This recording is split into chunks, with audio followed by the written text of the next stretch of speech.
Being able to communicate effectively is one of the most important life skills. Today, you are going to learn how you would be able to convey your thoughts in a better manner, and that is with the help of speech styles.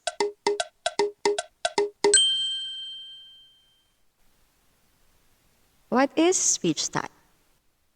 According to Martin Luce 1976, speech style is the form of language that the speaker uses, which depends on the degree of formality. Speech style is the distinct variation or form of the language used for the same purpose by a particular situation or the form of language that the speaker uses. Well, speech style refers to the way how people speak. Most people speak quite differently when they speak to different people, like to a child, to a friend, to a teacher, or to a boss at work. People even speak differently to the same person when they meet them in a different situation.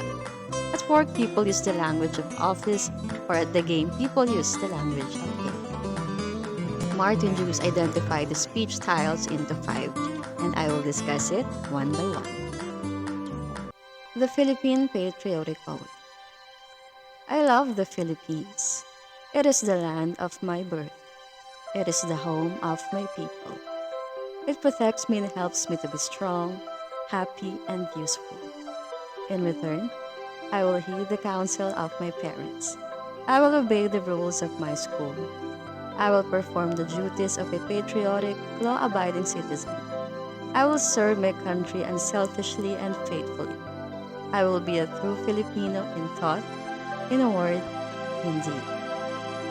Well, this is an example of frozen style. What is frozen style? Frozen style is the most formal style of speech for respectful events and ceremonies. It is also called the oratorical style. It is the style used in print or declamation. It is also the style used in public speaking before a large audience, wherein the wording is carefully planned in advance, where the intonation is somewhat exaggerated, and numerous rhetorical devices are appropriate. Frozen style is characterized by long and complex sentences and in a consistently serious tone. Vocabulary and grammatical rules are concerned, and the subject matter is substantial. The speech is carefully planned and verbalized as it mainly relies on the use of words. This style discourages feedback or questions for clarifications from the listeners, which is why it is important that the words are precise and carefully chosen. It has a symbolic or historical nature. It involves certain fixed expressions that are rarely or never altered or changed. That's why it's called frozen.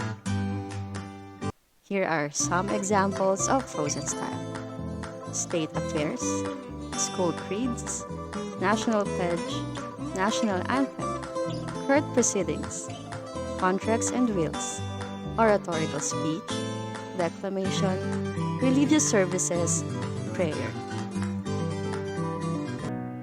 Fellow graduates, I want you to know what a great gift it is to be as prepared as we are, because not all schools offer such an advantage.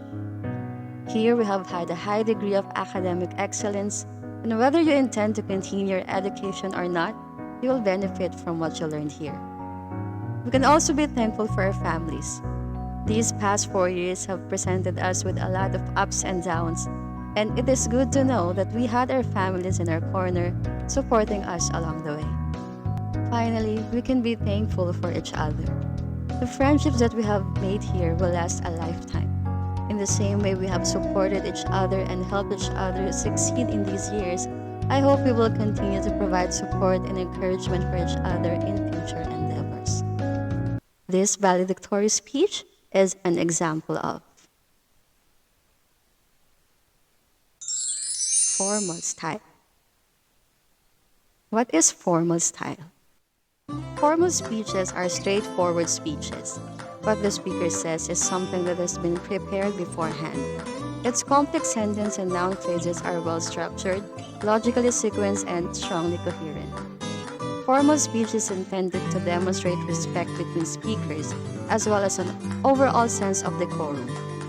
Formal speech would not include slang words, colloquial language, and normally does not include contractions such as hasn't or doesn't.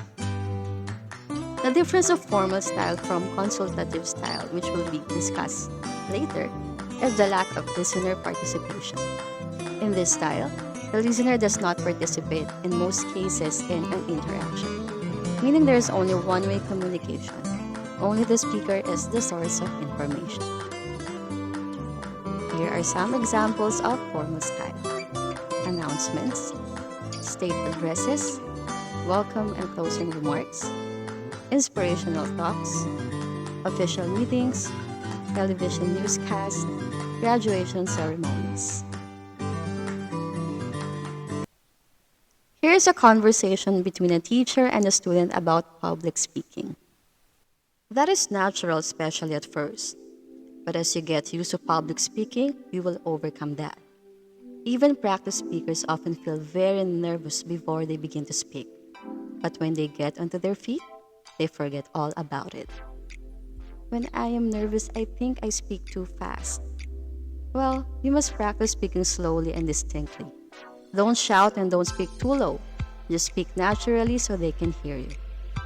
Thank you, ma'am, for your hints. I will try and follow them. This is an example of consultative style. What is consultative style? This is used in semi-formal communication where sentences end to be shorter and spontaneous. The speaker does not usually plan what he or she wants to say, most operational among others. Unlike the formal and frozen styles of speech, the level of communication making use of the consultative style involves cooperation but does not necessarily require involvement. This means that the listeners are involved in a meaning-making by being allowed to give feedback. For instance, if the information presented by the speaker is insufficient or unclear, the listener may ask for elaborations or clarifications.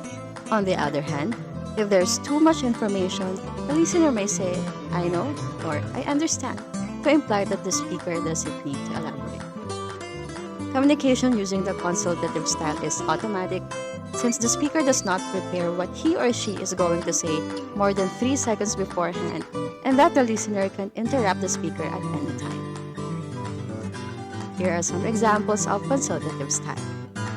Communication between teacher and student, doctor and patient, expert and apprentice, superior and subordinate, lawyer and client, consultant and client. Yo, Anna, how's your first class? Oh, hello there, Kathy. The students seem nice. Most of them are participative. That's cool. Which class is that? Class 9A. OMG, that was my advisory class last year. They're really good. You're lucky. Oh, really? It's nice to hear that. Can you tell me more about them? Of course, let's have our lunch and we'll talk about them there. Sounds fun. Wait me there. See ya. This conversation is an example of casual style. What is casual style? This is an informal communication among groups and peers. Casual style is used in conversation between friends and insiders who have something to share and have shared background information. Jargon, slang, street language, gay language, or vulgar words are used in this style that are easily understood by the communicators without being given too much information. It is used for conversations in relaxed or normal situations. This is what you usually use in your daily conversations. One of the distinct characteristics of casual style is the use of first name basis between or among groups. Here are some examples of casual style. Chats and messages, phone calls, inside jokes of friends, casual conversations with friends and family members. Dear babe, if you think I'd leave, I won't. Not especially when you're asking me to, because that's when you need me the most.